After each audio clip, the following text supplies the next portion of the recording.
todas as academias, elas têm por objetivo preservar todos esses dados culturais de um local, uma cidade ou um estado e de seu povo.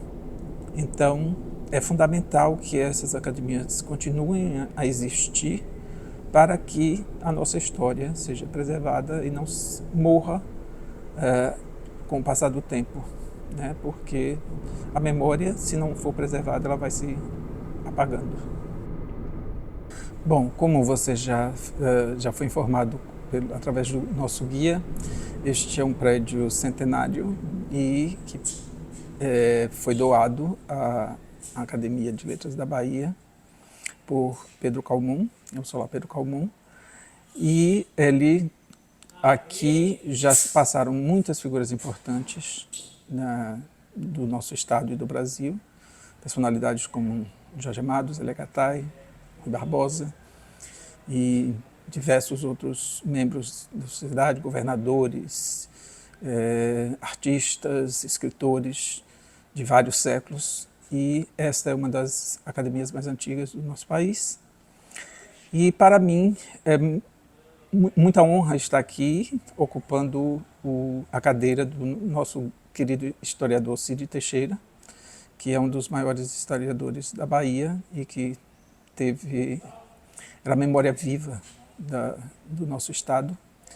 Então, ter sido eleito para essa academia foi uma grande honra para mim e me abriu as portas para muitas coisas, e eu me sinto com o dever de dar continuidade ao trabalho iniciado por tantos outros que me antecederam em séculos passados, e também cumprir o nosso papel de preservar e difundir a nossa literatura e a nossa cultura e fazer com que a literatura baiana passe a ser conhecida em outras plagas.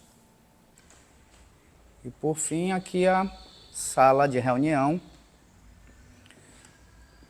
que é a antiga sala de jantar do Palacete Góes Calmon. Era aqui que o governador recebia autoridades, né, pessoas intelectuais também da sociedade baiana, e despachava aqui também nesse local.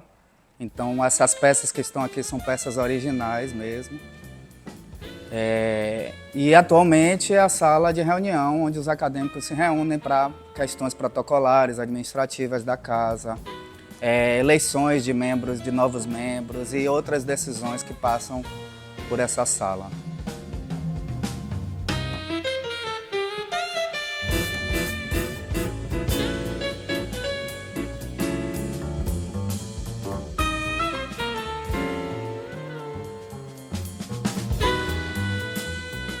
Olha, Lisboa é uma cidade que a gente considera a mãe de todos nós, né? Porque eu, principalmente, que moro em Salvador, tenho uma característica de Salvador é ser muito parecida com Lisboa.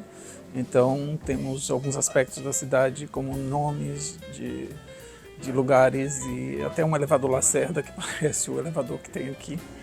E o fato da cidade ser construída em cidade alta e cidade baixa, nós temos isso em comum também em Salvador. Então é como uma cidade mãe mesmo, no sentido de que foram os portugueses que nos deram a língua e de todo o passado colonial, né? E também das populações, com a influência das populações que já viviam, as populações indígenas e as populações africanas que foram trazidas escravizadas para o território e que foram deixando contribuições para a nossa língua portuguesa.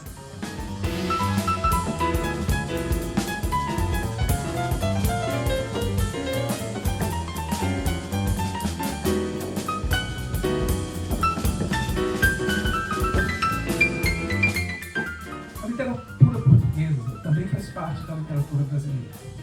Na escola e nas universidades crescemos lendo autores portugueses, dos clássicos aos contemporâneos, e assimilamos esses escritores como se fossem nossos e partes de nossa cultura.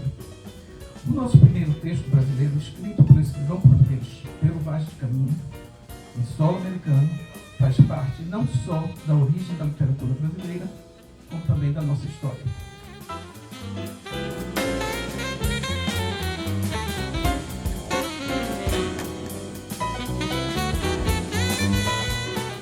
Olha, o livro Poesia da Matemática foi escrito como, na verdade, uma brincadeira com sons de algumas palavras da matemática. Eu estava em casa e comecei a lembrar de algumas palavras da matemática, de conceitos matemáticos, que me soavam bastante sonoros. E então eu fui pensando, isso é pura poesia. E quanto mais eu lembrava de algumas palavras e de alguns sons, mais sonoros eu achava. E a sonoridade é que é importante na poesia. E eu falei, eu tenho que escrever um poema sobre isso. E sentei na rede, peguei um pedaço de um caderno e comecei a escrever um poema à mão. Quando eu vi, eu tinha escrito 5 páginas, e aí eu me dei conta de que aquilo não era mais um poema, tinha que virar um livro. Mas para isso eu tive que organizar as ideias e pesquisar. A tristeza da subtração. No jogo das operações, só não gostamos de subtrair, porque não é fácil perder um ente querido, sem lágrimas se esvair. Quando um se transforma em -1 e desaparece da face da terra, entra no nada da existência e vira nenhum, que a não-vida encerra. Torna-se um ser nulo, inexistente, carta endereçada ao além, sem remetente.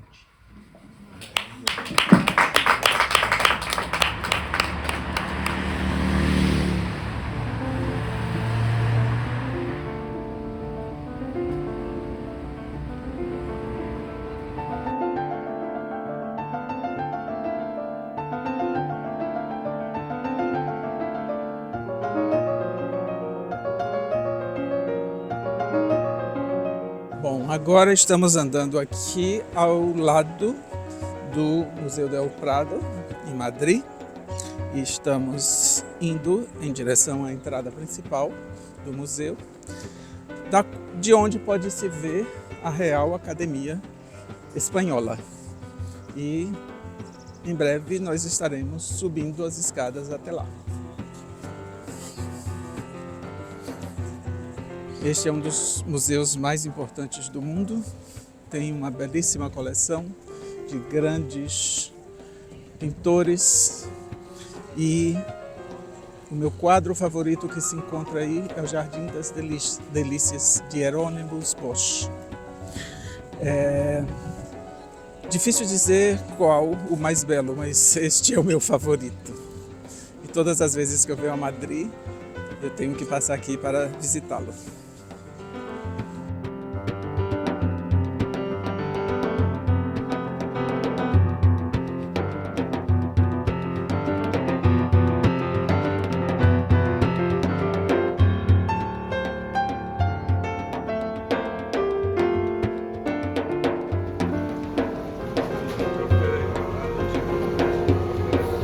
Quando a pandemia chegou, eu já tinha várias publicações acadêmicas, principalmente na área de ensino de inglês, que era uma das áreas que eu atuava, inglês instrumental, e também na área de teorias, da literatura, de cinema, que eu escrevia muito, e literatura caribenha.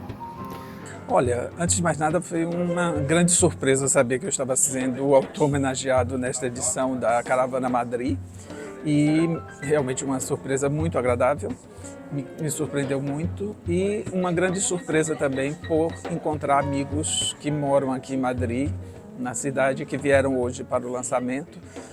E em relação ao evento em si, foi um evento muito interessante, um pouco diferente do nosso evento lá em Lisboa, mas também um evento que teve os seus momentos muito agradáveis, com a reunião das pessoas que a gente que já participaram de eventos anteriores, só que em uma cidade diferente, como Madrid.